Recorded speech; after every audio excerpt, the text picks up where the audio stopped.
Hi, I'm Adam Sussman, Director of Research at TABB Group, joined by Jason Panzer, partner at Marlin and Associates, and a co-lead on the recently announced pending transaction between NASDAQ and Smarts Group.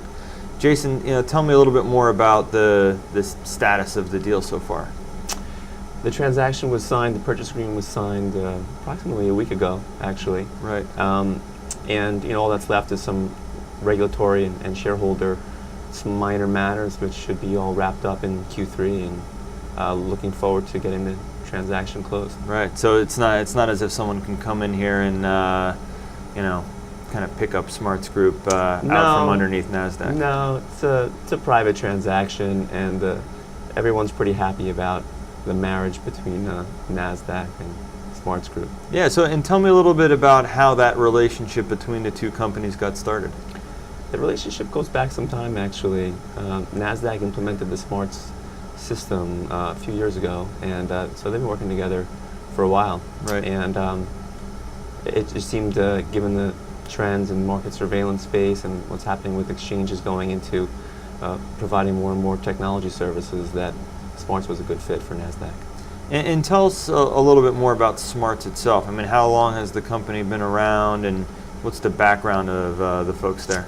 Smarts has been around a long time, actually. It was founded in Australia, and it comes out of sort of an academic background, actually. And so that's one of the things that really sets them apart from the competition, we believe, is this academic bent, being on the cutting edge of research, and at the same time being able to translate that into strong technology development to take advantage of the research strength and implement it in the market.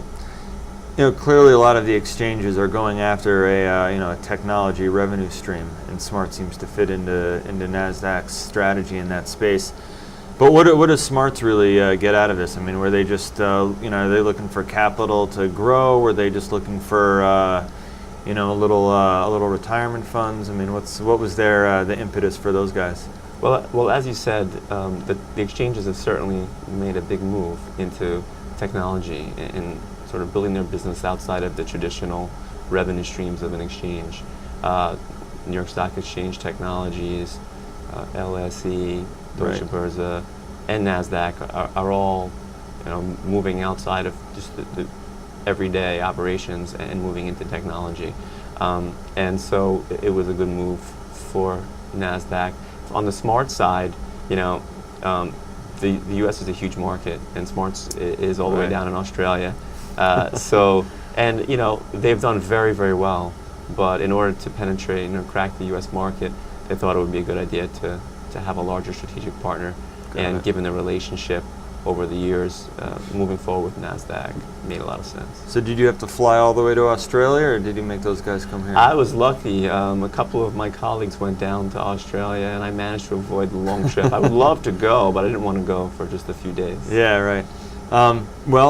Thank you for your insights into the transaction. This is Adam Sussman, Director of Research at TABB Group, and thanks to Jason for joining us.